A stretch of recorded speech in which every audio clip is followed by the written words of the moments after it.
La voz de los protagonistas. Contacto telefónico. Erika Strand es jefa de política pública de la UNICEF, las Naciones Unidas para la Infancia en México. Erika, gracias por acompañarnos aquí en Contextos. Buenos días, te saludamos Marcela Pámanes, Diana Torres y un servidor Juan Ceballos. Sí, buenos días, muchas gracias por el espacio. Y bueno, pues para informar al auditorio sobre el panorama de la situación de la niñez y la adolescencia a nivel global, luego de que fue presentado el Estado Mundial de la Infancia, ¿cuál es la situación que guardan?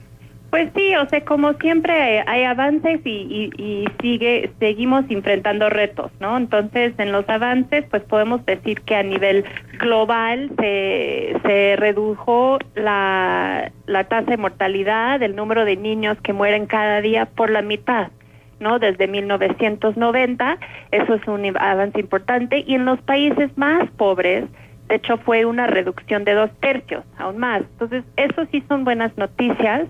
Pero si lo desglosamos, podemos ver donde sigue teniendo reto, que es un niño pobre tiene 2 veces más probabilidad de morir que un niño rico. Entonces, eso es la situación global, que obviamente pues también se puede desglosar a nivel de México y tratar de ver los mismos temas. Claro. Ahora, hay un punto que me parece preocupante de este Estado Mundial de la Infancia, en el que señala que sobre la base de las tendencias actuales, para el 2030, millones de niños y niñas continuarán viviendo en condiciones de pobreza y vulnerabilidad. Es decir, que 15 años no serán suficientes para poder revertir esta situación o cuando menos atenuarla. Sí, bueno, eso es la alerta realmente que nos hace el informe, porque eso es lo que pasaría si no hiciéramos nada, ¿no? Si seguimos exactamente en el mismo ritmo, si no aceleramos la respuesta, pues eso podría ser la situación, es lo que se calcula, ¿no? Lo que se estima.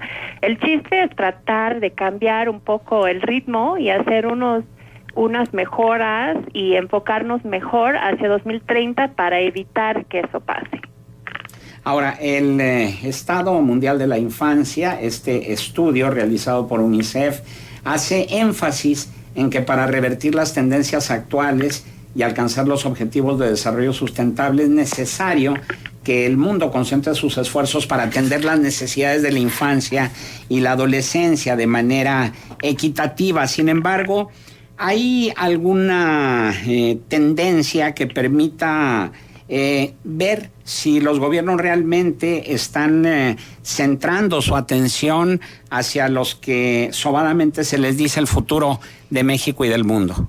Pues sí, o sea, una de las formas más rápidas para hacer este análisis y para tratar de captar qué tanta prioridad le está dando a ese grupo es ver cómo se organizan sus finanzas públicas, ¿no? El presupuesto federal, por ejemplo, ¿no? Y ahí vemos que el retorno es increíble, o sea, por cada dólar se puede tener una retorno de $7 por cada uno que se invierte en la primera infancia, por falta de criminalidad, por mejor salud en toda la vida, por muchas vías. Esto es una inversión importante. Ahora, en México lo que sabemos es que sobre todo en el grupo de primera infancia, que es menores de 5 años, es donde el país invierte mucho menos comparado hasta con niños en edad de primaria, por ejemplo, o secundaria, pero lo gasta de forma regresiva.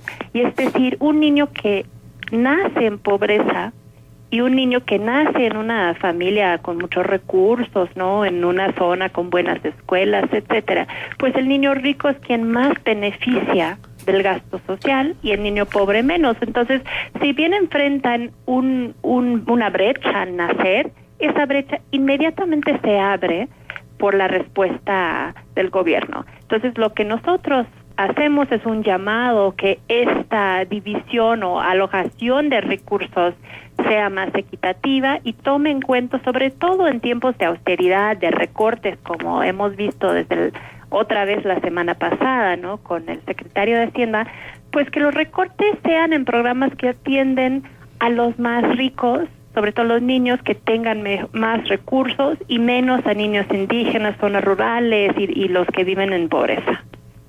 Sin embargo, ya vimos que en el reciente anuncio que hizo Luis Videgaray, el secretario de Hacienda, en cuanto a los recortes por más de 31,000 millones de pesos, lo que se van a afectar son precisamente los programas sociales para los más pobres, los programas educativos y los programas de salud, y sin embargo quedan intocables las prerrogativas de los senadores, los diputados y los altos funcionarios. Entonces, como que esto se convierte en un círculo vicioso, ¿no? ¿Cómo poder salir del atraso, sobre todo en niños y jóvenes, con este tipo de políticas? No, está muy difícil, ahí sí estoy de acuerdo, porque justamente en tiempos de austeridad lo que hay que ver es qué programas son menos eficientes, que no ayudan a los más pobres, y gastar menos o quitar recursos de ahí para poder respaldar más a los programas que llegan a los más pobres, y eso no se ve. Vimos nada más en la última semana recortes en escuela de tiempo completo, infraestructura para comunidades indígenas, recortes en la misma reforma educativa como tal, el programa Prospera. Es decir, no nos parece que se esté aplicando este criterio a la inversión, y pues eso no solo abre las brechas que ya mencioné, sino abre un problema para la política social de luego tratar de revertir el daño. Pues va a ser más grande el reto. Estamos charlando con Erika Strand, jefa de política pública de la UNICEF México. Erika, otro factor que también contribuye a agravar aún más el deterioro de los niños y adolescentes en nuestro país, y concretamente aquí en nuestra región lagunera, es el acelerado incremento de embarazos de menores de edad. Incluso, bueno, la semana pasada dábamos cuenta de la nota donde se registraron varios nacimientos de niños, de hijos de niñas de 11 a 13 años y que ha ido en incremento. ¿Tienen ustedes valorado eso en este estudio del Estado Mundial de la Infancia? Pues sí, o sea, eso también es un punto que se va muy relacionado a un tema que también es el matrimonio infantil. O sea, el informe a nivel global estima que si no hacemos nada otra vez, si seguimos en el mismo ritmo, tendremos unos 750 millones de niñas casadas antes de cumplir los 18 años en 2030, ¿no? 750 millones.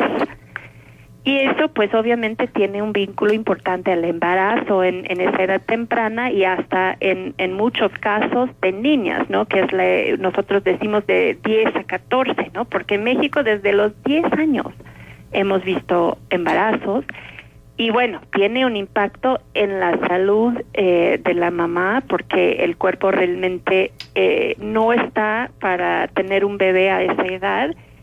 Entonces tiene muy alta tasa de mortalidad materna en ese grupo. La mayoría de los casos, o se puede decir casi todos los casos de 10 a 14, se trata de una violencia realmente.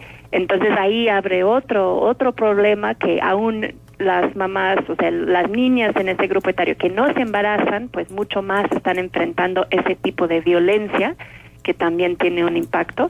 La mayoría de esas mamás obviamente no pueden terminar sus estudios, y eso tiene un impacto en su trayectoria, en su vida y la de sus hijos.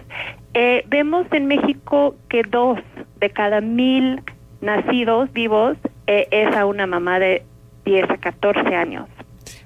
Y eso es el doble en estados como Guerrero y Chiapas, ¿no? Claro. Entonces, ahí sí hay una estrategia nacional para priorizar ese tema, y estamos apoyándolo de la forma que podamos, pero pues sí es una preocupación, obviamente muy vinculado a lo que hablamos de pobreza, porque para una niña de 11 años con bebé, salir de pobreza en su vida, ¿cómo? No ha podido ni siquiera terminar, casi termina la primaria, o sea, no estamos invirtiendo en esa generación ni la que sigue.